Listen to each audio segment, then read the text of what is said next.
Friends, here we are talking about how to use CentOS Terminal on Visual Studio Code editor itself to execute commands and also shell scripts. See, we know that we can deploy a Linux distribution on Windows using WSL concept.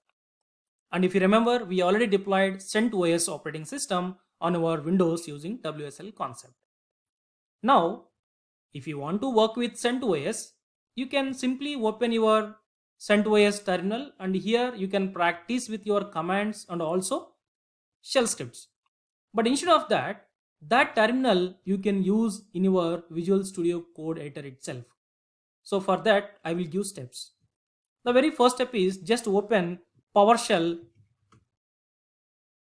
in admin mode. Just run as administrator. Then after that, open your CentOS terminal. So already we opened our CentOS terminal. Then run WSL space -L-V command on your PowerShell. So Windows subsystem for Linux list with versions.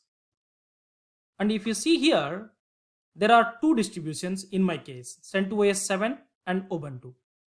If you want to use CentOS terminal in Visual Studio Code editor itself, then the default distribution here must be CentOS. If you observe here, for CentOS there is a star. Suppose if it is not CentOS in your case, you can change it by using WSL-S, your distribution name. Let's say I want to modify it to Ubuntu.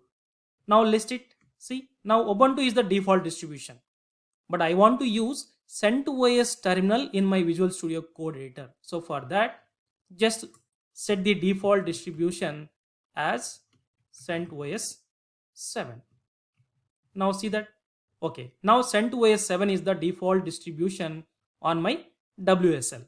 Then next step is open Visual Studio Code editor. Let me open Visual Studio Code editor.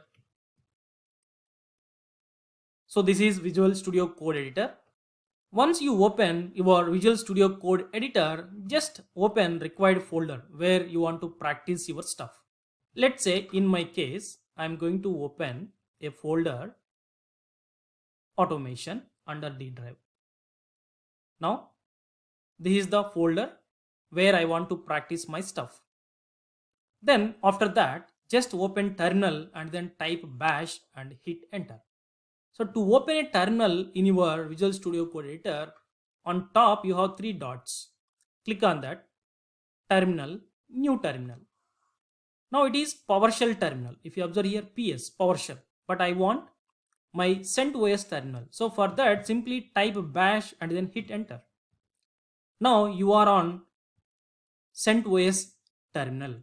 Now this space is nothing but exactly equals to this one. Now whatever you are going to practice here, same thing you can practice here also. Now let me verify. See that it is a CentOS. Then what is the advantage if you open your CentOS terminal in Visual Studio Code? Very simple. You can create your shell scripts here itself, and also you can execute and see the result in your terminal. Both are in one place. Let me create a simple shell script. Let's say demo.sh. Let me write shebang line. So shebang line is nothing but complete path of your shell.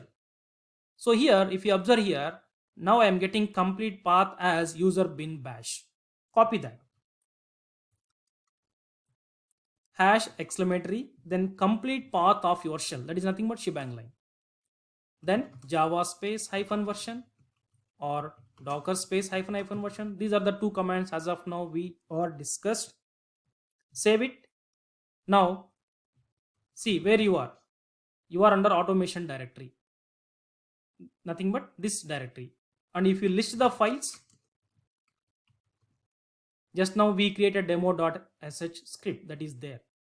And by default here you are getting execution permissions. In case if you are not getting execution permissions for your shell script, just use change mode user +x, then your script. Done. Now you can execute demo.sh /demo.sh. You are getting your output. That's it. Don't get confused, guys. If you want to practice your all commands on shell scripts, You can practice just by opening your CentOS terminal or just by connecting your CentOS operating system here itself. Or else, if you want to see your code and also your output, then open your CentOS terminal in Visual Studio Code Editor so that it is very easy to see your code and also to execute your code. Both are in one place, one window. But be clear, this will be possible if you deploy your Linux distribution on your Windows using WSL concept. Suppose let's say you deployed your CentOS in cloud, then this mechanism, this setup is not possible. You have to connect with your cloud server from terminal only. Be clear on that. Okay, thank you.